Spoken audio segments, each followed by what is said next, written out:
Okay, so now let us discuss additive inverse and identity. Now, what exactly are those? So first of all, let's actually just start with additive inverse, which basically is the opposite of a number, the opposite of a number is basically called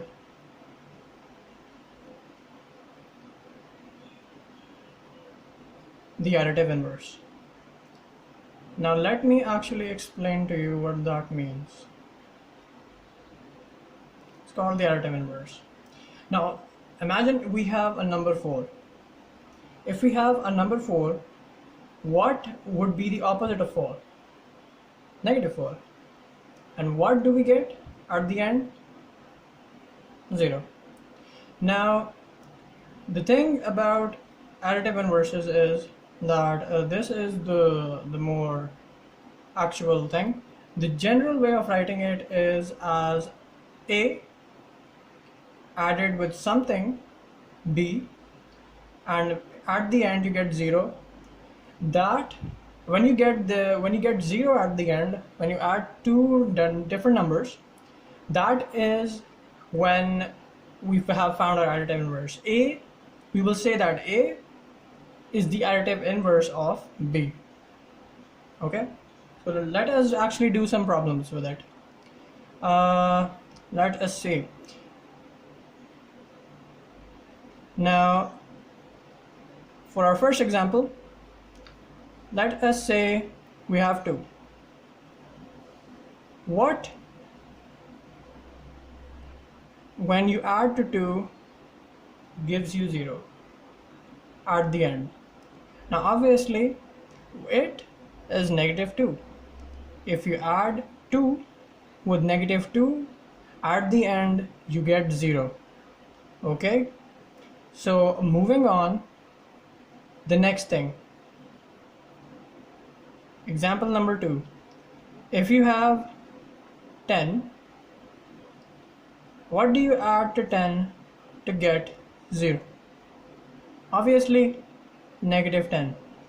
Now in these examples, 2 is the additive inverse of negative 2, and likewise 10 is the additive inverse of negative 10. Okay, so let us do another example. Now for this, I would like you to pause the video and try it for yourself. What is the additive inverse of 10,000? Additive inverse of 10,000. Let us see. If you add 10,000 to something, you should get a 0, and that something is the additive inverse of 10,000. So that basically is the answer. Let us see. What would be the additive inverse of 10,000? Exactly, negative 10,000. You add both of them, and at the end you get 0. Now basically that is all additive inverse is about. Now let us go over to additive identity, and this is actually pretty easy. The digit 0, okay, when you have the digit 0, that is basically the additive identity. The additive identity. Now that is the additive identity, the digit 0. Now the general way of writing it is as, if you have a number A and you add it to the additive identity, which is 0, you get the exact same number again. Now why is 0 called as the additive identity? Because it is something, some number with which you add something, and as the result you get the same number. Like A added to something should give us the same number. Now there is only one number that can do that, and that is 0.